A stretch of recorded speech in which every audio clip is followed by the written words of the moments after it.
Hey, good morning, friends. Jeff from Bygone Classic, cueing the birds in the background and presenting our latest find, a 1972 Pontiac Grand Prix Model J. This car shows just under 108,000 original miles. It's a 404-barrel car, turbo 400 automatic transmission. And she hailed out of Texas originally, so this is actually going to be kind of a shorter exterior walk around because there isn't much to point out on this one rust-wise and things like that. It's really a dry, honest car. We encourage you to take a look at our other videos that highlight the undercarriage and the original interior on this car, the engine compartment, everything on this car really stands tall, and it'll make a great cruiser for somebody this summer. Please note in our documentation video as well that this is a high option car. Power seat, cruise, air, power windows, rally 2s. It kind of goes on and on. It was a nicely optioned car. Of course, buckets and console, those are standard on the GPs. So the car has what we think to be one repaint. And in a really classy move, the owner who did this added some pearl to the paint. And I paused there because I don't know if you're picking that up, but there's just a hint of pearl in it, and it looks bad. It just gives this car such a sinister look. And when we're standing about 3 feet away, and the car looks stunning. Now, we're purposely doing our walk-around video inside under these incredibly bright LED lights because they show everything. And we want you to see that there are a few flaws in the paint, but I also don't want those to be your lasting memories because, again, you get 3 feet away and the car looks dead mint. But you get 4 inches away and you see a little bit of what I want to call maybe like solvent popping in a couple areas. So you get some of that on the roof, and then the cowls on the hoods of these Grand Prix always seem to suffer from a little bit of bubbling. We've got just a couple on that passenger side, and then this ever so common spot here on the driver's side. Maybe someone can chime in and explain why that happens on these cars, but I see it even on rust-free dry vehicles. They'll be totally rust-free and then have that bubble. As we move around the car, you can see the trim rings and centers on the Rally 2s are clean. Now, I'd call them driver quality. But they're clean, they're presentable, they look good. They're not all dinged up, but they're not dead mint either.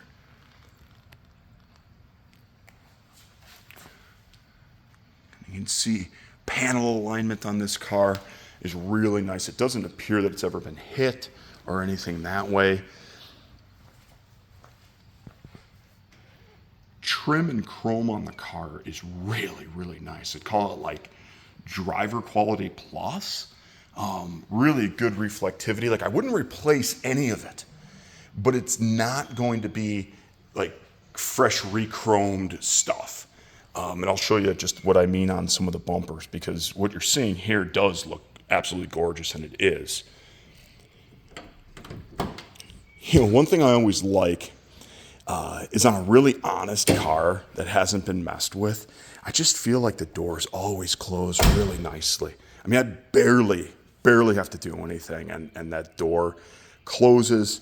It lines up with the fender and hood properly, and the rear quarter. It just, you can tell. I won't be upset if this car doesn't sell.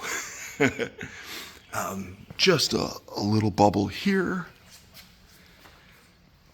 And then on both sides, bottom of the quarters here, we've got pencil eraser size bubble on both sides. We'll catch that on the way around. Moving over to the deck lid, more of what we saw, just high gloss, great reflectivity, a couple touch-ups that you'll see in certain parts of the car. Rear bumper shows a lot like what we'll show you in the front. Again, looks fantastic. But when you get really, really close, like a couple inches away, you'll see some scratches and maybe just the lightest pitting in a few spots and things like that. Coming over to the passenger side, again, you're gonna have, little chips that were touched up and then another little like eraser size spot there. But that's it, my friends. Passenger side door closes just like the driver's side.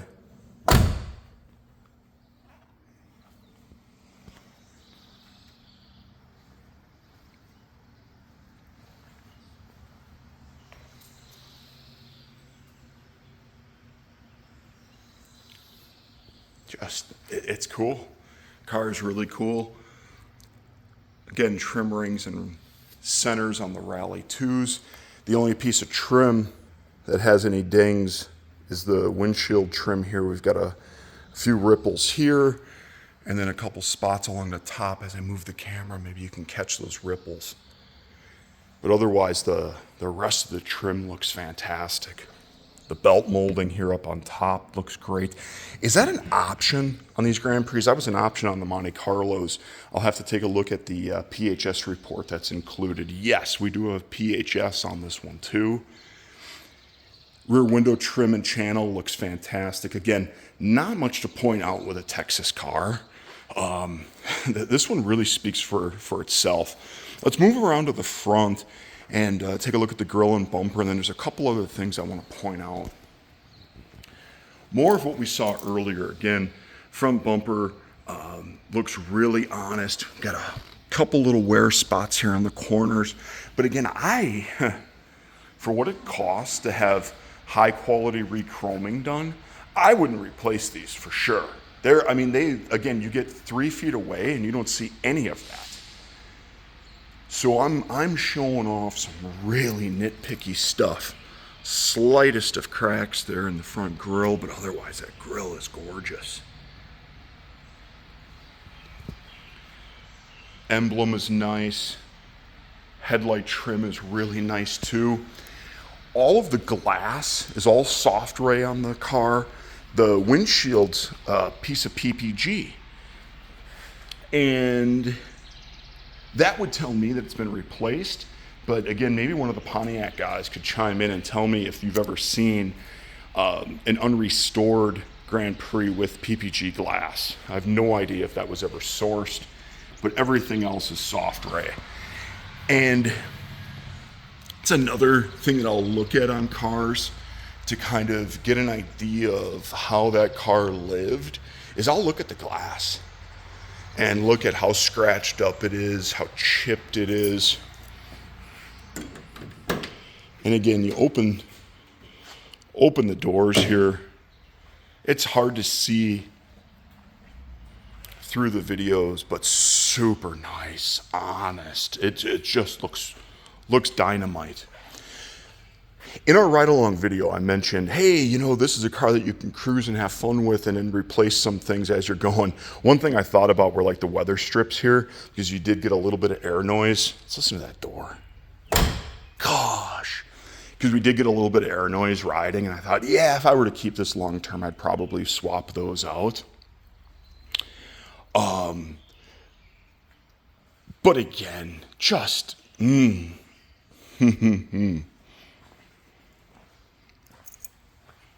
Coming over to the passenger side, glass is going to be much of what we saw earlier.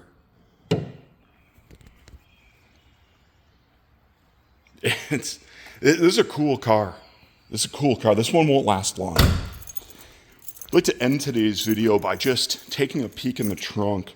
Now, for a detailed look inside the trunk, we encourage folks to take a look at our photographs, because I do have photos of the inside of the trunk with the spare and the mat out and stuff that way. But look at this thing.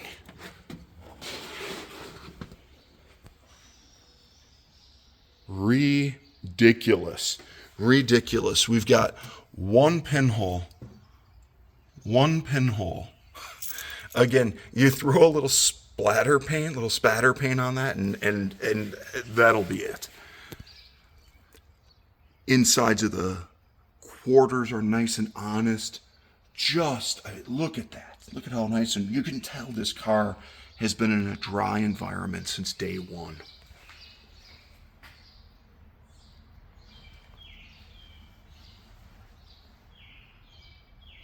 Channels all look really nice as well.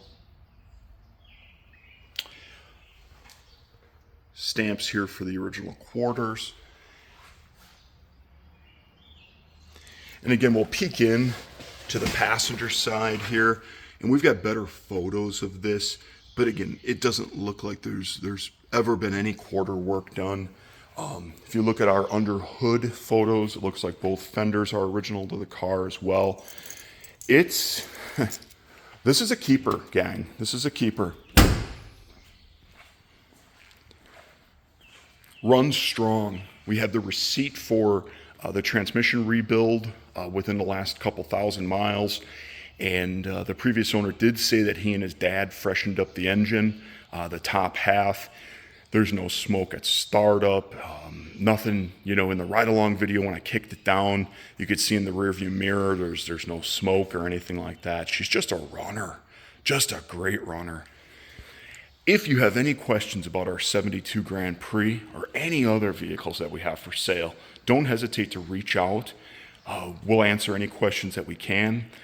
And really appreciate you hanging out for what I thought was going to be a shorter video, but I ended up just wanting to show off so many of the cool aspects of this one. Have a great day, ladies and gents. Bye-bye.